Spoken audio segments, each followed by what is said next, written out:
जय श्री राम। पिछले एक वीडियो में हमने एकादशी के दिन व्रत रखने के वैज्ञानिक और धार्मिक महत्व जाने थे। एकादशी तिथि पर चावल क्यों निषेध है, इस संबंध में भी हम जानेंगे, परंतु उससे पहले ये जानना आवश्यक है कि चावल या अक्षत इतना महत्वपूर्ण क्यों है, इसकी क्या मान्यता है। सनातन धर्म में ईश्वर को पाने का सबसे सरल उपाय भक्ति है।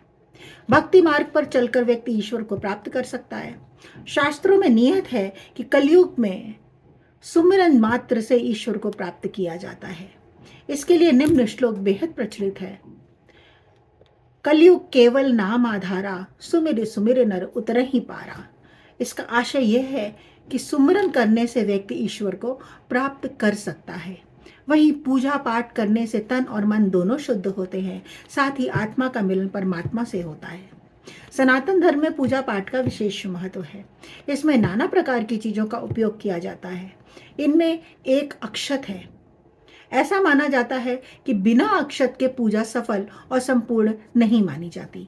अतः सभी पूजा में अक्षत का उपयोग किया जाता है। अक्षत का हमेशा पूजा पाठ या मांगलिक कार्य में उपयोग होता है।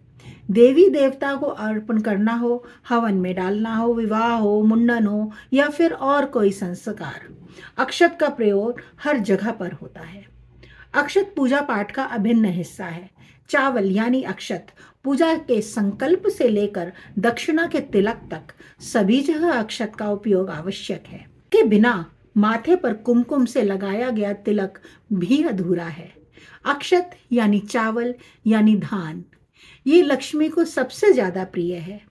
उत्तर और दक्षिण भारत के दोनों भागों में सबसे प्रमुख आहार भी चावल ही है। ये संपन्नता का प्रतीक है, इसलिए इसे धान कहा गया, जो धन से बना है। वास्तव में यदि हम देखें तो असली धन तो प्रकृति की गोद से निकलने वाला अन्न ही है। अक्षत की विशेषता यह है कि यह कभी खराब नहीं होता। यह दीर्घायु है। जितना ज्यादा पुराना होता है उतना ही अधिक स्वादिष्ट होता है, इसलिए पुराने चावल की कीमत ज्यादा होती है। इनके लंबे समय तक बने रहने के कारण ही इन्हें आयु का प्रतीक माना जाता है। जब किसी के माथे पर तिलक लगाया जाता है तो वह सम्मान और यश का प्रतीक होता है, और उस पर 2 दाने चावल के लगाने का अर्थ है कि उसकी आयु के साथ उसका यश और सम्मान भी लंबे काल तक जीवित रहे। पूजा में भी इसी कारण से उपयोग किया जाता है। अक्षत का रंग सफेद होता है। सफेद सत्य का प्रतीक है, शांति का कारक रंग है। हमारी पूजा में जो सत्य भावना है वो परमात्मा को समर्पित हो और हमारे जीवन में शांति आए, इस भाव के लिए अक्षत पूजा में चढ़ाए जाते हैं। इनकी तासीर भी ठंडी होती है। ये शीतलता प्रदान करते हैं। हवन, यज्ञ आदि से उत्पन्न गर्मी को शांत करने के लिए अक्षत का अर्पण होता है। इस तरह धन, आयु, शांति, सत्य और शीतलता, इन 5 कारणों से अक्षत पूजा में रखे जाते हैं या अन्य धार्मिक कामों में उपयोग किए जाते हैं। कहा जाता है कि यह देवताओं का सर्वप्रिय अन्न है। मान्यता है कि भगवान को अनाज अर्पित करने से वे जल्दी प्रसन्न हो जाते हैं, जिससे घर में सुख और समृद्धि का वास रहता है। अक्षत को देवान्न भी कहा गया है, और अगर पूजा पाठ में किसी अन्य सामग्री की कमी रह भी जाए तो उस सामग्री का स्मरण करते हुए देवताओं को अक्षत चढ़ाए जाते हैं, जिससे पूजा पूरी मानी जाती है। अक्षत को देवताओं की ऊर्जा को आकर्षित करने के लिए भी जाना जाता है, और इस प्रकार पूजा में इसका उपयोग अनुष्ठानों की शक्ति को बढ़ाने में मदद करता है। यह प्रसाद का सबसे अच्छा रूप है जो एक भक्त पूजा के दौरान अर्पण कर सकता है। इसमें ब्रह्मांडीय चेतना को लंबे समय तक अवशोषित करने, बनाए रखने और उत्सर्जित करने की ऊर्जा होती है। अक्षत प्रजनन क्षमता और समृद्धि का प्रतीक है, और यही कारण है कि इसका उपयोग शादियों में किया जाता है।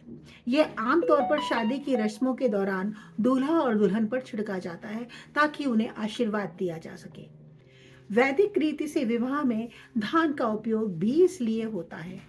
चावल ही एक ऐसा अन्न है जो बोया कहीं और जाता है, फिर कहीं और रोपण करके फल कहीं और देता है। हमें कैसे चावल का उपयोग पूजा में करना चाहिए? चावल हमेशा पूर्ण होने चाहिए। आधे टूटे हुए चावल के दानों का उपयोग करने से उन देवताओं की सकारात्मक ऊर्जा को आकर्षित करने के लिए इसकी शक्ति कम हो सकती है। हिंदू धर्म में पूर्णता एक महत्वपूर्ण कारक है और टूटे हुए चावल के दाने नकारात्मकता ला सकते हैं, क्योंकि टूटा हुआ तमस दृष्टिकोण का प्रतीक है जो नकारात्मक ऊर्जा को आकर्षित करता है।